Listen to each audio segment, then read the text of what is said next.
गोपालपुरी नामक गांव में सोनिया और सुमन नाम की दो सहेलियां रहती थी। सुमन अपने माता पिता के साथ बहुत ही छोटे से मकान में रहती थी। वहीं सोनिया बहुत ही बड़े घर में रहती थी और बहुत अमीर थी। सुमन बहुत ही अच्छी और ईमानदार लड़की थी। सोनिया बहुत ही घमंडी और लालची लड़की थी, परंतु फिर भी वे दोनों बहुत ही अच्छे दोस्त थे।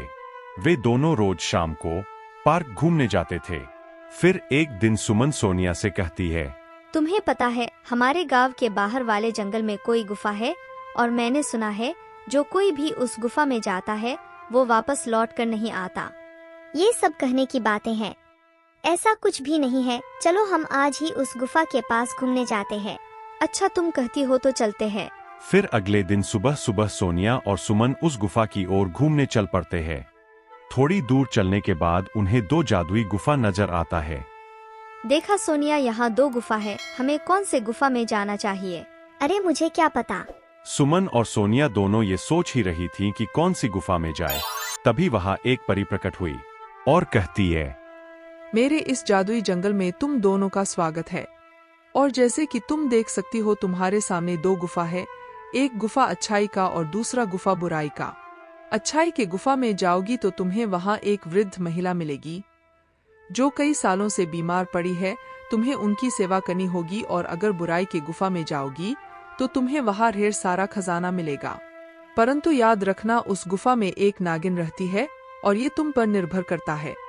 तुम कौन सा मार्ग चुनती हो, अच्छाई का या बुराई का? इतना बोलकर वो परी वहाँ से गायब हो जाती है। सोनिया, हमें अच्छाई के गुफा में चलना चाहिए। वहाँ बेचारी बूढ़ी काकी कितने सालों से बीमार पड़ी है, हम उन्हें इस हालत में नहीं छोड़ सकते। हमें जाकर उनकी मदद करनी चाहिए।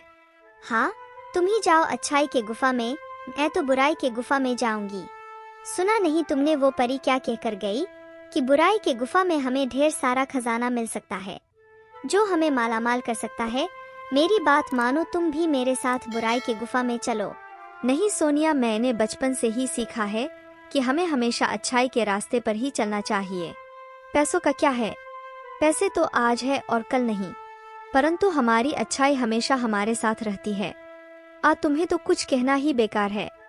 तो चली अपने बुराई वाली गुफा में, तुम भी जाओ अपने अच्छाई के गुफा में। इतना यह कहकर सोनिया बुराई के गुफा में चली जाती है और सुमन अच्छाई के। सुमन को थोड़ी दूर चलने के बाद गुफा के अंदर बहुत ही खूबसूरत दुनिया नजर आती है, जहाँ बहुत ही सुंदर सुंदर फूल खिले थे, तरह तरह फल लगे थे। सुमन को बहुत भूख लगी थी तो वो पेड़ से फल तोड़कर खाने लगी। वाह, कितने स्वादिष्ट फल है। तभी सुमन को वहाँ एक घर नजर आता है जिसमें से खांसने की आवाज आती है। सुमन उस घर के पास जाती है और कहती है, मैं आ गई हूँ आपकी देखभाल करने, आप बहुत जल्दी ठीक हो जाएंगी। सुमन सच्चे मन से उस अम्मा की देखभाल में लग जाती है, दिन रात उनकी सेवा करती है।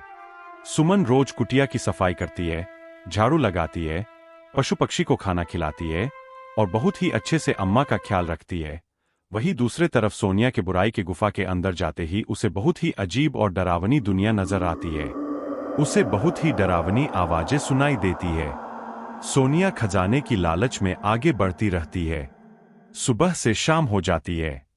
सोनिया को बहुत भूख भी लग रही होती है। उस परी ने कहा था कि यहाँ खजाना है, पर मुझे दूर दूर तक तो कोई खजाना नजर नहीं आ रहा और भूख से मेरी जान जा रही है। फिर थोड़ी और आगे चलने पर सोनिया को कुछ चमकती हुई चीज दिखाई देती है। अरे वाह, मिल गया खजाना। मैं जल्दी से उस खजाने के पास जाती हूँ और सारा खजाना ले लेती हूँ, फिर मैं और अमीर बन जाऊंगी। ये सोचकर सोनिया खजाना लेने आगे बढ़ती है। उसे वहाँ ढेर सारा खजाना नजर आता है। अरे वाह, इतना सारा खजाना। सुमन तो पागल है जो अच्छाई के गुफा में चली गई। अगर वो मेरे साथ बुराई के इस गुफा में आती तो उसे भी इतना सारा खजाना मिलता। पर कोई बात नहीं, अब ये सारा खजाना अकेले मेरा है। ये सोचकर सोनिया जैसे ही खजाने को हाथ लगाती है, वो खजाना गायब हो जाता है।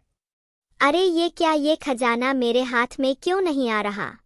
इसी प्रकार सोनिया जैसे ही खजाने को लेने के लिए हाथ आगे बढ़ाती, खजाना गायब हो जाता और अगर हाथ पीछे करती तो खजाना वापस आ जाता। अरे ये क्या हो रहा है मेरे साथ? तभी उसके सामने एक नागिन प्रकट होती है। लालची लड़की, अब तेरा लालच ही तुझे ले डूबेगा। अब तू यहाँ से जिंदा बचकर नहीं जाएगी और मेरा भोजन बनने के लिए तैयार हो जा। मैं कई सालों से भूखी हूँ और आज जी भर कर तुझे खाऊंगी। नहीं, मुझे छोड़ दो, मुझे जाने दो, मुझे कोई खजाना नहीं चाहिए, कृपया मुझे छोड़ दो। परंतु नागिन सोनिया को वहीं डंस लेती है और सोनिया बिल्ली में बदल जाती है। जो भी बुराई के गुफा में आएगा उसका यही हाल होगा। दूसरे तरफ सुमन सच्चे दिल से उस अम्मा की देखभाल में लगी हुई थी। बेटी, तुम बहुत ही अच्छी और नेक लड़की हो। इतना बोलकर वो बूढ़ी अम्मा एक परी में बदल जाती है। सुमन, मैं तुम्हारी परीक्षा ले रही थी और तुम उस परीक्षा में खड़ी उतरी हो और मैं तुम्हारे श्रद्धा भाव से बहुत प्रसन्न हुई और इसलिए मैं तुम्हें कुछ देना चाहती हूँ। फिर परी सुमन को बहुत सारा खजाना देती है। सुमन परी का धन्यवाद देकर वो खजाना लेकर उस गुफा से बाहर आ जाती है। गुफा से बाहर आने पर उसे पता चला कि उसकी सहेली सोनिया को नागिन ने डंस लिया है और वो वही गुफा के अंदर बिल्ली बन गई है। इस बात का सुमन को बहुत अफसोस होता है। काश सोनिया तुम्हें मेरे साथ अच्छाई के रास्ते पर चली होती तो तुम आज मेरे साथ होती। तभी वहां सोनिया बिल्ली के रूप में आती है और कहती है, सुमन, तुम बिल्कुल सही कह रही हो। खजाने की लालच ने मुझे अंधा कर दिया था, जिस कारण मैं बुराई के गुफा में जाने के लिए मैं मजबूर हो गई। परंतु तुमने लालच नहीं किया और अच्छाई का मार्ग चुना, जिस कारण तुम्हें खजाना लेने की इच्छा न होने पर भी तुम्हें इतना सारा खजाना मिला। काश मैं भी तुम्हारे साथ अच्छाई के गुफा में गई होती, पर अफसोस मेरे लालच ही मुझे ले डूबा। इतना कहते ही परी वहां पर आती है और सुमन से कहती है, तुम्हारी बातें सुनकर लग रहा है कि तुम्हें अपने किए पर पछतावा है।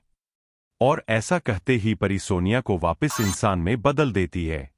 दोनों सहेलियां परी का धन्यवाद करती है और वादा करती है कि ये शिक्षा हम आगे भी सभी दोस्तों को देंगे। दोस्तों, सच्चाई और ईमानदारी में वाकई बहुत ताकत होती है। तो कैसी लगी आपको मेरी यह कहानी? मुझे कमेंट करके जरूर बताएं और यदि कहानी अच्छी लगी हो तो अपने दोस्तों के साथ भी शेयर करें। और हाँ, अगर आपने अब तक मेरे चैनल को सब्सक्राइब नहीं किया है तो जरूर सब्सक्राइब कर दें।